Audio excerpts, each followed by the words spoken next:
Assalamualaikum warahmatullahi wabarakatuh. Alhamdulillahirrabbilalamin.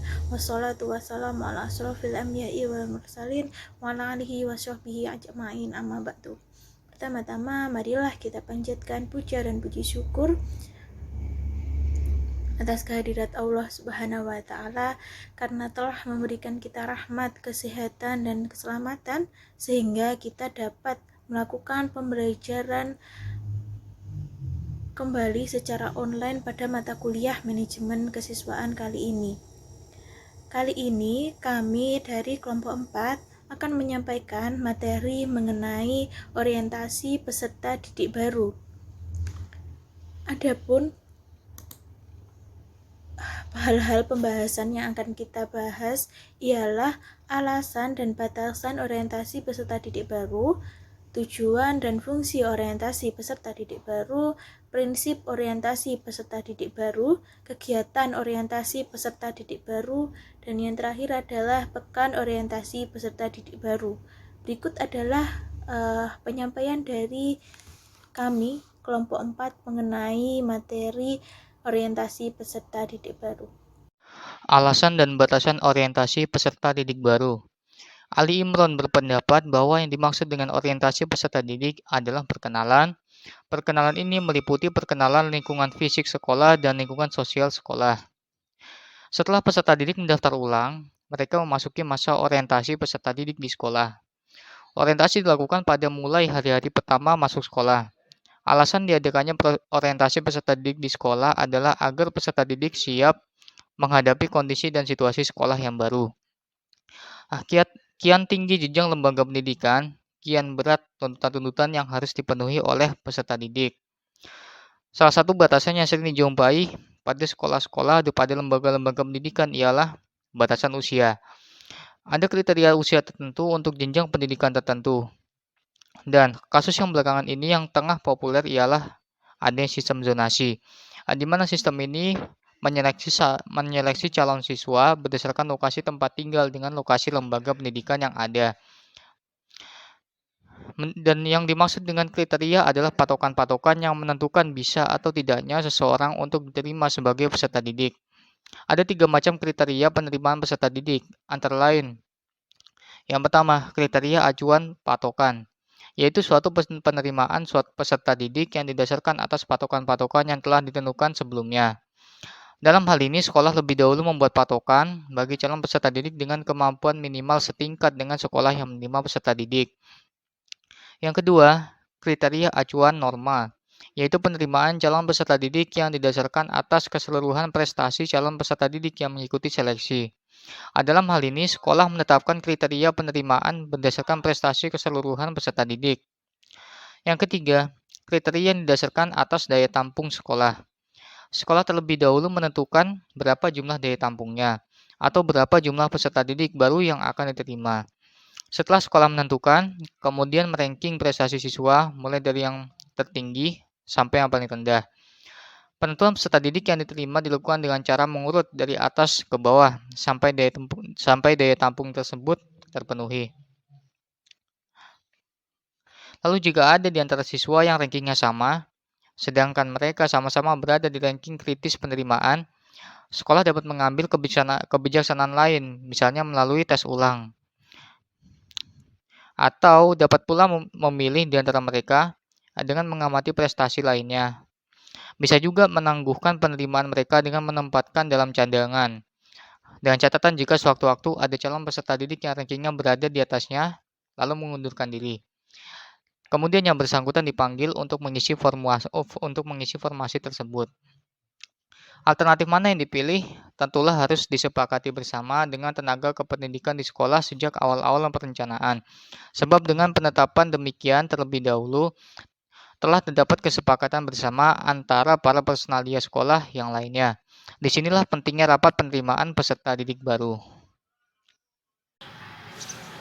Selanjutnya, tujuan dan fungsi orientasi peserta didik.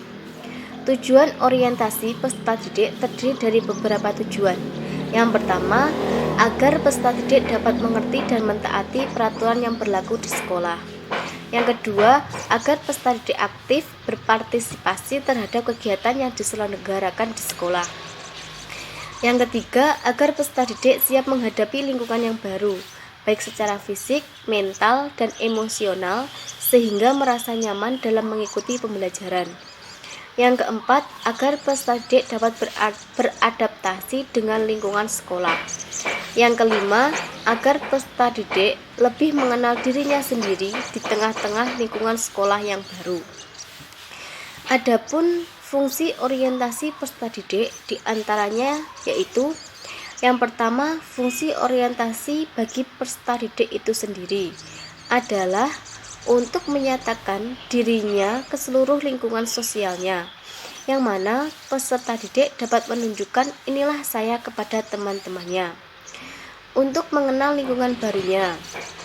Yang kedua, fungsi orientasi bagi personalia dan tenaga kependidikan, yaitu dapat mengetahui siapa peserta didik barunya, yang mana dapat dijadikan sebagai titik tolak dalam memberikan layanan yang mereka butuhkan.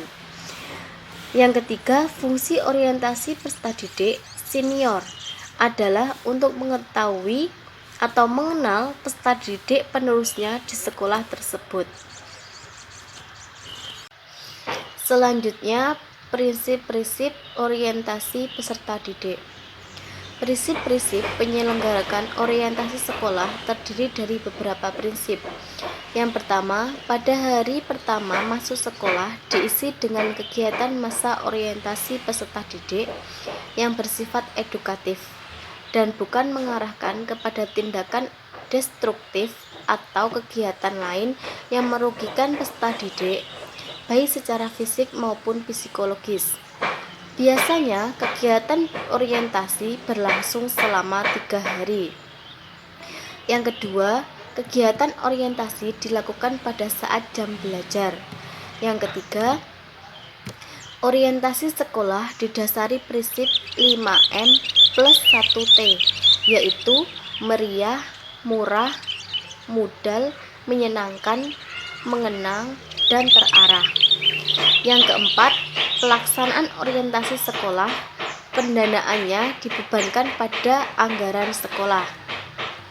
Yang kelima, penyelenggaraan orientasi bersifat fleksibel atau luas. Yang keenam, guru dan peserta didik senior harus dilibatkan pada saat pelaksanaan orientasi, karena kegiatan orientasi dilaksanakan pada saat hari efektif belajar, yang mana peserta didik senior tidak diliburkan. Yang ketujuh, kegiatan orientasi dapat dilaksanakan dengan kegiatan terpusat atau kegiatan terpencar. Yang kedelapan, penyampaian materi di dalam orientasi seminimal mungkin menggunakan metode ceramah dan tidak diperbolehkan mengadakan perpeloncoan dalam bentuk apapun, terutama pada unsur kekerasan. Kegiatan orientasi peserta didik baru. Orientasi peserta didik baru biasa disebut dengan masa pengenalan lingkungan sekolah atau MPLS. Juga dikenal sebagai masa orientasi siswa atau MOS, atau masa orientasi peserta didik baru atau MOPD. Itu merupakan sebuah kegiatan umum yang dilaksanakan di sekolah setiap awal tahun ajaran guna menyambut kedatangan para peserta didik baru. Masa orientasi lazim dijumpai di tingkat SMP dan SMA. Hampir seluruh sekolah negeri atau swasta menggunakannya. MPLS atau MOS atau MOPD dijadikan sebagai ajang untuk melatih ketahanan mental, disiplin, dan mempererat tali persaudaraan. Itu juga sering dipakai sebagai sarana perkenalan siswa terhadap lingkungan baru di sekolah yang baru tersebut. Baik itu berkenalan sesama siswa baru, dengan senior, dengan guru, ataupun para karyawan-karyawan yang ada di sekolah itu. Tak terkecuali dengan berbagai macam kegiatan yang ada dan rutin dilaksanakan di lingkungan sekolah. Pada kebanyakan sekolah, biasanya MOS atau MPLS atau MOPD sepenuhnya dilaksanakan oleh kelompok siswa yang tergabung dalam orientasi siswa intrasekolah atau biasa disebut dengan OSIS, dengan guru sebagai pihak pengawas, asisten, dan pemantau kegiatan selama kegiatan berlangsung. Di sekolah tertentu, terkadang hal ini hanya dilaksanakan oleh pihak guru dan kepala sekolah saja, baik dengan atau tanpa bantuan keterlibatan kelompok OSIS. Seharusnya pada masa orientasi peserta didik baru, tercipta suasana yang nyaman dan menyenangkan. Agar kedepannya tercipta image dan memunculkan kecintaan dan motivasi yang tinggi serta kebanggaan peserta didik pada sekolah dalam waktu yang singkat yang menjadi rumah kedua bagi mereka. Dengan adanya kegiatan ini, mereka dapat mengenali guru-guru di sekolah mereka serta para kakak tingkatnya. Sebelum peserta didik menerima pelajaran di kelas, biasanya ada kegiatan-kegiatan yang harus mereka ikuti di kelas mereka.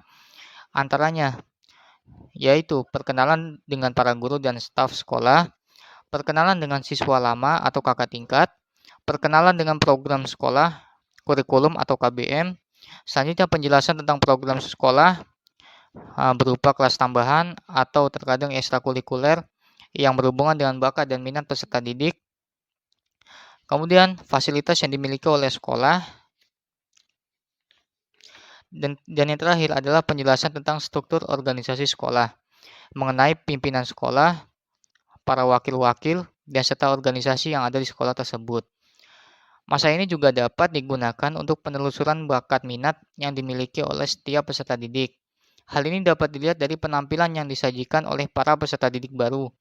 Dengan penampilan ini, pihak kesiswaan dan guru dapat memberi arahan dan bimbingan agar bakat mereka menjadi prestasi untuknya. Yang selanjutnya, saya akan menyampaikan materi mengenai Pekan Orientasi Peserta Didik Baru. Pekan Orientasi Peserta Didik Baru ialah kelanjutan dari kegiatan orientasi di hari pertama ketika masuk sekolah. Pada hari pertama, sekolah akan memperkenalkan lingkungan fisik dan juga lingkungan sekolah secara global. Maka pada pekan orientasi peserta didik, siswa akan diperkenalkan secara lebih rinci dan mendetail mengenai lingkungan fisik dan juga sekolah, agar kedepannya peserta didik yang baru benar-benar paham dan mengetahui mengenai lingkungan sekolahnya yang baru. Hal-hal yang diperkenalkan ketika pekan orientasi peserta didik diantaranya ialah yang pertama, peraturan dan tata tertib sekolah. Para peserta didik baru perlu diperkenalkan dengan tata tertib sekolah karena tata tertib sekolah dibuat untuk mengatur perilaku peserta didik, di mana peraturan tata tertib ini merupakan produk dari sebuah lembaga pendidikan dengan tujuan agar kegiatan di sekolah tersebut bisa berjalan dengan lancar tanpa halangan suatu apapun. Yang kedua ialah adanya pengenalan guru dan personalia sekolah. Peserta didik diperkenalkan dengan para guru dan personalia sekolah secara detail, meliputi tempat tanggal lahir, alamat, latar belakang pendidikan, bidang keahlian, pengalaman, dan jika ada mungkin prestasi atau karya yang pernah mereka buat, serta menyampaikan jabatan apa dalam lingkup sekolahan tersebut. Selain itu, guru juga bisa memperkenalkan dia sebagai guru apa di sekolah tersebut. Jadi, jika suatu hari nanti ada seorang murid yang membutuhkan bantuan dalam kesulitan pelajaran suatu tertentu, maka peserta didik tersebut bisa mencari guru yang sesuai dengan ahlinya masing-masing. Begitu. Yang ketiga adalah pihak sekolah mengenalkan mengenai perpustakaan sekolah. Perpustakaan sekolah perlu diperkenalkan karena kedepannya nanti anak-anak akan mencari salah satu sumber belajarnya yakni di perpustakaan sekolah. Karena perpustakaan termasuk dalam fasilitas yang utama di dalam pendidikan, harus diperkenalkan secara mendetail, mulai dari siapa yang mengelola atau mengepalai perpustakaan tersebut. Selanjutnya adalah apa tugas dan juga tanggung jawab di pegawai perpustakaan. Selain itu, peserta didik juga perlu diperkenalkan mengenai berapa jumlah buku yang tersedia, macam-macam buku apa saja yang dikoleksi, serta dari mana buku tersebut didapatkan. Selain itu, peserta didik baru juga perlu diperkenalkan mengenai peraturan peminjaman dan pengembalian buku-buku di dalam perpustakaan. Jadi kedepannya ketika mereka nanti meminjam, mereka akan tahu, oh ini loh waktunya, ini waktunya mengembalikan, berapa lama waktu peminjaman, jadi mereka tahu gitu. Yang keempat adalah yang keempat sekaligus yang terakhir, yakni pengenalan laboratorium sekolah, di mana laboratorium nanti dilakukan oleh setiap siswa dalam melakukan hal-hal yang berhubungan dengan penelitian dalam satu mata pelajaran begitu. Sama dengan perpustakaan, laboratorium juga fasilitas yang utama dalam pendidikan. Dalam hal ini nanti peserta didik yang baru juga diperkenalkan mengenai siapa yang mengepalai laboratorium tersebut, siapa petugas-petugasnya, bagaimana peraturan ketika menggunakan laboratorium tersebut, serta berapa jangka waktu yang digunakan, dalam tanda kutip berapa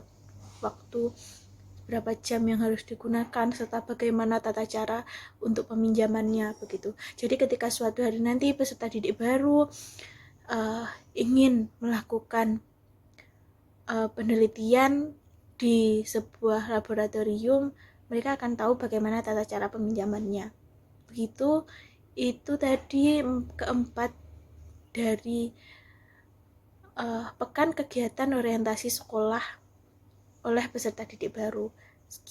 Sekian presentasi dari kami kelompok 4. Apabila ada salah kata dan salah ucap, mohon dimaafkan. Wassalamualaikum warahmatullahi wabarakatuh.